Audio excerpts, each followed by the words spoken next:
Hello, I'm Emma B. Perez, life design and career coach for teens and young adults. This Empower Your Teen YouTube channel is all about supporting parents.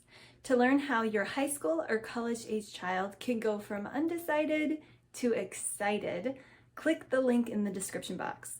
To get even more support as a parent, just stick around by subscribing and clicking the notification bell. Okay, let's get to today's topic.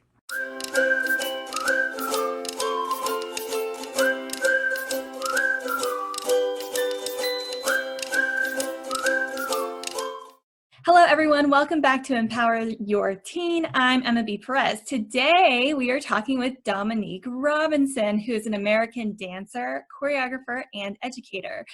Robinson received a Bachelor of Fine Arts in Choreography from East Carolina University and a Master of Arts in Dance Education from New York University. She's certified in level 1 through 5 of the ABT/NTC curriculum and is a staff member of American Ballet Theater's outreach programs. In 2014, Robinson founded PizArt's Dance Hub for Entrepreneurial Innovation, a company that assists professional dancers, choreographers, and teaching artists with international opportunities, workshops, and seminars. By 2017, PizArts awarded 2 teaching fellows, one from Tokyo, Japan, the other in Buffalo, New York, with a 4-week teaching tour in Argentina. On its most recent tour, PizArts gifted 3 full dance scholarships to young female residents of Argentina for the 8th Annual National Jazz Conference held in 2018. Robinson is the co-founder of Dance Gap Year, an extension of PizArts that provides dancers with age 17 through 28 with the opportunity to volunteer, study language, pedagogy, and composition for 3 to 8 months between New York and Argentina. How cool is that? My goodness. Welcome, Dominique.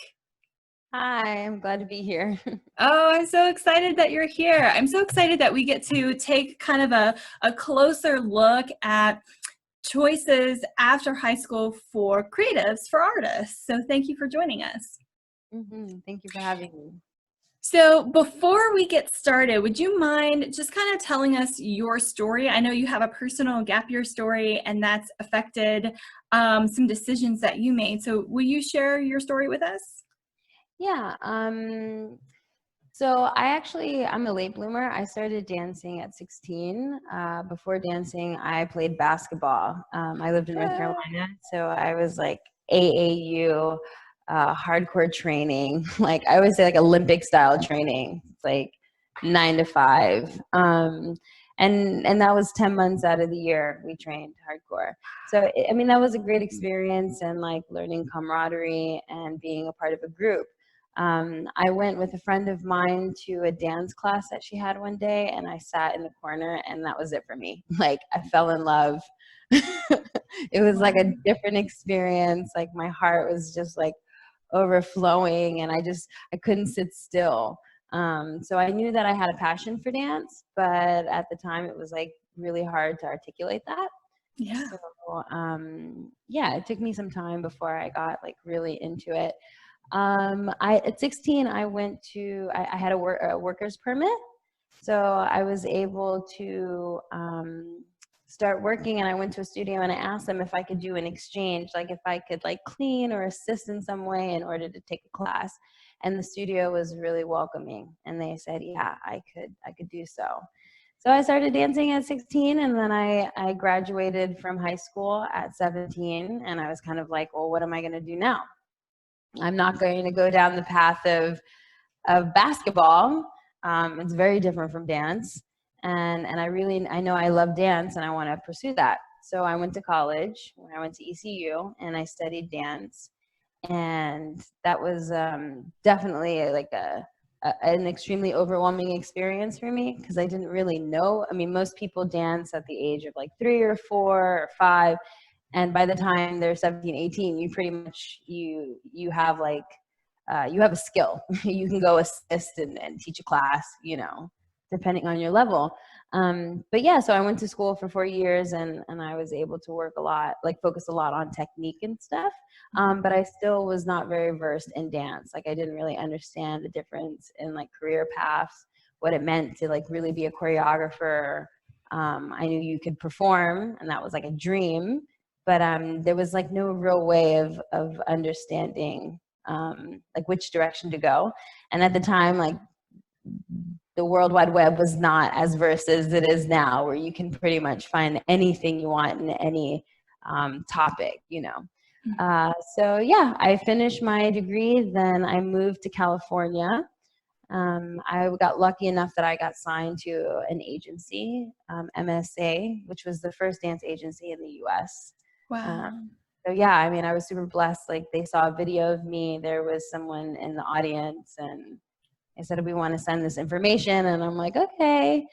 And yeah, I met them and I got signed. So I moved to LA and I stayed there for a year and a half. And I did all like commercial work, auditioned for lots of like, you know, music stars that we know, lots of commercial things, television, film. And so I got a lot of experience of like what it was like behind the scenes as well. After being there for a while, I realized that I kind of wanted something a little bit more personal than touring, because touring is like, it's really challenging. It's hard on the body and you're constantly going and you only stay in a place for like a day or two and then you move to the next place. So some people love that. I think for most dancers, we all love to travel. That's what we do. But finding the right way to travel for you is, I think, what makes most sense, which kind of got me to this place now.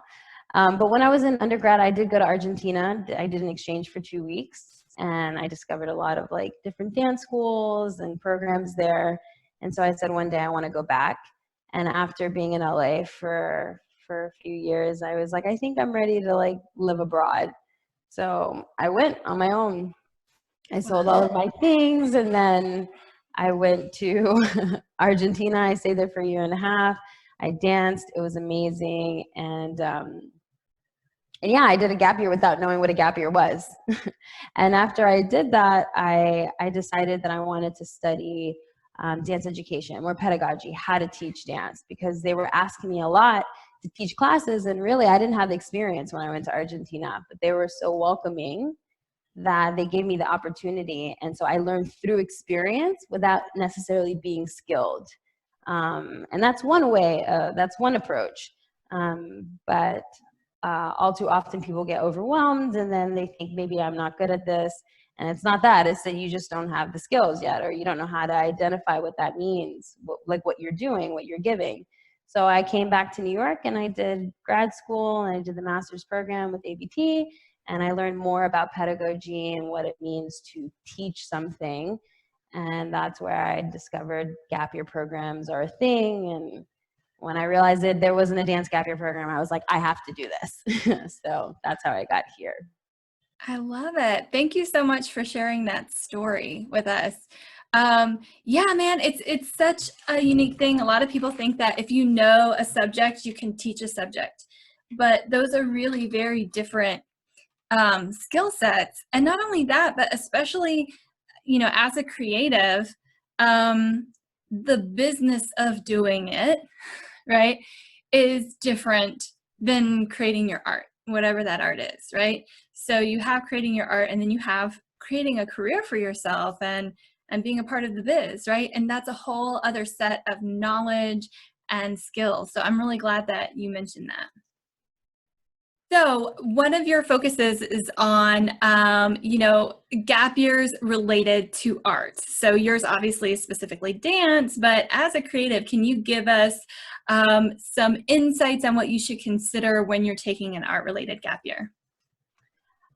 Yeah, I think that it's really important for someone when they're deciding that they want to independently study, because basically with the gap year, it's like you're really trying to take some time to explore, to not judge the decisions, to not have like some type of rubric that you need to fulfill, right? It's like really truly having an experience. But it's really important to be able to say to yourself, what is it that you're interested, like the direction you want to go? So for example, in the arts, if you're a dancer and you decide that you want to do a gap year program, one of the questions you have to ask yourself is what direction you're trying to go in. If you're really focused on techniques, say you want to work on your turnout, you want to have higher extensions, you want to be able to do tons of pirouettes, those kind of things, then the type of program that you want to do is really heavily focused in technique, right? It's heavily focused and more so of like conservatory style.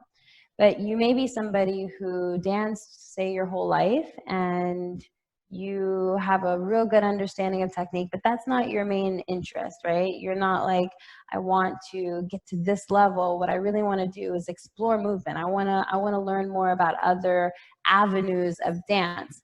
That's a completely different experience, right? So the kind of classes that you have, the way that we would devise a program for you is more exploratory, right? Yeah, or you may be someone who's like, I really want to just be involved in culture and like someone else's culture and understand how dance relates to their way of life, right? So then we emphasize more like finding a place that you're interested in. What kind of language are you interested in learning? What part of the world would you want to go to? And then we start looking at how dance is part of their world, and then what kind of styles of dance you can learn, like folklore and like contemporary styles that relate to their, their society. So there's like different ways to go about it, but that's the one question that you have to be able to answer when asked. You have to be able to answer that. Now, with that being said, you're allowed to change, right? That's the great part of the gap year, is that you're allowed to at some point be like, yeah, you know what? I thought I really wanted to focus on technique. I don't really want to focus on technique anymore.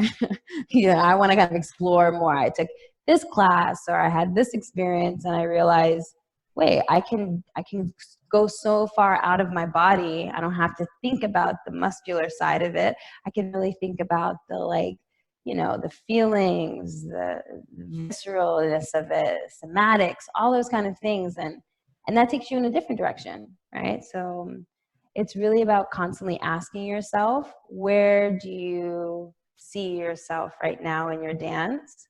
And never stop asking that, right? Because that's how you'll be able to evolve in your experience. Mm-hmm. Mm-hmm. I love that. I love that because especially as an artist, it is constant involvement, right? It is constant learning new things and expanding and keeping your craft up, never letting it go. So that's a great technique for just continuing to always learn throughout your career. Where do I want to go next? What do I want to learn next? I really like that. I also really like what you're doing because as a college and career coach, one of the things that I talk about with young people is calculating their return on investment with their degrees. And that includes crunching numbers, yes, but it also includes looking at, well, what are your options after high school? Because for some people, there are some things that require a degree, require a very specific type of degree or a certain path. And there are other things that you're open to more options. And when you're an artist of any kind, you can go get a degree, but there are gap year programs or there are other types of educational programs that you can do to get yourself to where you want to be by the time you get to a degree, or an alternate option, that sort of thing. Do you see a lot of that in your practice as well? Yes, absolutely. I'm a fanatic about higher education. Like, I love college. Like, I love college just because I love the structure and I just love the experience I have of like getting to meet people and collaborate and just having that accomplishment. It's a lot of information. It's really rigorous at one time. In the moment, it doesn't feel like that. It's extremely overwhelming. But after it's said and done, and you're like, wow, I did that. If I could do this, I could do anything. That's my personal feelings about it. However, when I deal with dancers on a regular basis, or I'm speaking with parents about the different options for their child, I often say, like, for me, I started at 16. That's a very different circumstance than someone who's danced since they were 5 years old or 6 years old, right? Because by the time you're 17, you already have 10, 11 years of experience. Well, to really like be skilled in something, you need to study it for about 10 years. Well, you've already done that. And we just dance, a lot of places will, you know, expect you to have some type of certification or educational background in dance, but it's not a must, right? Like, you're never going to go to an audition and they're going to be like, can I see your college degree? Like, that's just never going to happen, right? And matter of fact, a lot of dancers, even if you get trained in college, when you get out, you're not quite ready for the audition world, right? That's a completely different experience. I spent the first year auditioning, just really observing before I ever really felt confident and comfortable enough and my skin and who I was and what I was representing when I went to an audition, how I dressed, you know, what type of auditions I chose to go to, you know, all those things. Like, it takes time and experience that you're not going to have in college because it's just a different setting. It's not that they don't talk about it, it's just not the setting. So when you do a gap year, specifically focused in arts, like, if dance is your career, like the career you want to have, in your gap year, you're actually living through that, right? So we focus on that. Your first part of the gap year is like living in that kind of like dorm with the support and environment. And the second part of your gap year is then you're living independently with other dancers in a house, right? So you start to network and build and get a sense of what it's like to be more independent and live in that kind of commercial world, right? You're not in school anymore. And then after that, you go off and you spend, you know, 2 months abroad somewhere, and you're completely like just immersed in your own pizzazz, your own energy, and trying to navigate what, you know, this experience as an individual artist. That's why gap years are really beneficial, because you get to really be in the meat of it. And then when you talk about the cost factor, you think, you know, if you're spending, you know, 20, 30 grand on this experience to really understand if this is what you want to do, that's much different than if you spend close to 100 grand for a degree and realize when you're done with it, I actually don't want to do. I don't want to be a certified dancer. I don't want to teach in K through 12. You know, I've invested all this money in doing this, but really at the end of the day, I realize it's not what I want to do. You're not at a loss for having the degree, but you didn't have to spend that much to have the experience first to see if you really want to fulfill that as like a career path. And that's what's most important. When you have an idea, you don't go and invest all of your money and all your time in it yet without doing some kind of research, without seeing whether people are interested in that or not, or if you're interested in it, really, right? You want to commit to that because it's a huge commitment. So, you know, for people who are trying to figure out which one, you can have both. But it's, if you're really on the cuff, if you're not like 100%, I am just going to school and that's what I'm going to do, I would say really look at your different options, you know, because there's like no one like rule, like certification that you have to have to be a dance teacher or to be a choreographer or to be an agent, to be anything in the arts world. It's like pretty open, you know, you build your own, you know, footing, you know. Yeah. Your own expertise, your own path, really. Yeah. And not a lot of professions give that to you. You know, there are some that it's, nope, you got to do this and this and this if you want to do that. But when you're creative, you really can look at yourself and say, okay, where am I? And what am I really good at? What do I need to work on? What do I need to learn more about? And I think that extra year, a bonus year of really exploring all that is a gift, especially because I like what you mentioned before about how you didn't really know what the career options were. You knew about performing, and that was about it. And that's so true for so many people, especially in this industry.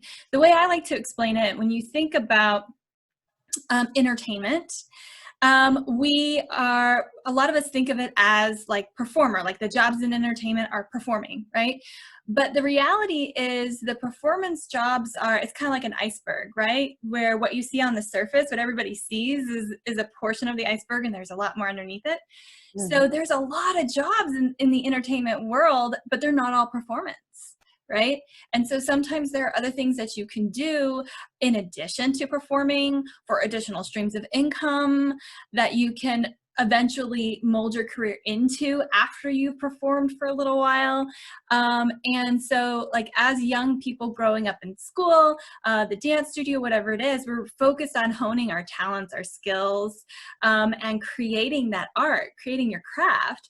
But there's so much more that goes into a career than just creating your craft. And so sometimes a gap year is just a great opportunity to start to explore those other things. What type of education? Where do I want my career to go now or later? How to handle having a business, how to handle your money, things like that. So I think it's a great idea. Yeah, I mean, as you were talking, it brought back a memory of like being on set. I'm in LA and we're on the Warner Brothers set, and it's like this dream, oh my gosh, I can't believe I'm doing this, and I can't believe I got hired, and you're on set for a week, and it's just such a great experience, and there's like the craft table and all this like amazing food, and you see all of these movie stars just walking down the street from like one trailer to the next trailer, and it's just like it's its own world, right?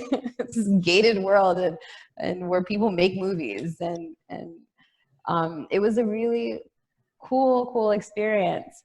I quickly realized that as much as I love to entertain, that I did not have the patience to sit around all day and wait for the next scene where they needed me. So you're on set for 8 hours, 12 hours, and they may only need you for an hour. Yeah. For the whole day. You just spent all day. That really drove me crazy. Didn't change the fact that I love to perform, didn't change the fact that I love film.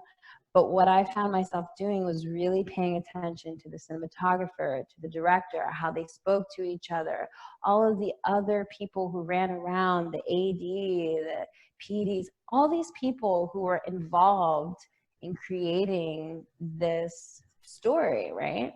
And for me, that was like, that's how I kept my time, like that I use my time. I'm not a big social media person. I'm super shy when it comes to that stuff. I just don't like it. It doesn't interest me, but I know how important and valuable it is. So, while I watch people doing that, I saw something else that was really important and valuable for me in the moment. And now years later, I was able to apply that to when I decided I'm going to create a gap year program. It hit me the moment where I'm like, wow, you have to accept not liking social media and like getting comfortable with it, right? Or nobody's going to know that you're doing these things. But me having this experience and really like embracing what I did love about what I was learning while I was waiting around, I was able to take that information, and when I do connect with people through social media, say, hey, yeah, I have all this information and experience doing X, Y, and Z, and I was on set and I learned this and that. And that's the kind of things I want to share with you. So yeah, it's good because aside from that, like you learn, you go through things sometimes in this industry that that it doesn't really resonate with you, but at some point it's going to be really useful for you. It's going to be really vital for the next step, the next chapter in your life. Mm-hmm. And that's why like experiential education is so important. Right? Like taking tests, it just assesses the moment. But having the experience is an assessment that it's continuous, right? 10 years from now, I can look at the same thing and I see it differently than I did when I was actually having the experience. Yeah, absolutely. I absolutely agree with you. Well, thank you so much for sharing all of this with us. I think this is going to be really helpful, especially to the families who do have a teen that's considering a creative career. Dominique, thank you so much for being here. Thank you for sharing with us about PizArts and about going into the professional world as an artist. Yes, thank you for having me. I wish everyone the best of luck. Yes, and thank you all for joining us, and I'll talk to you all again soon. Take care.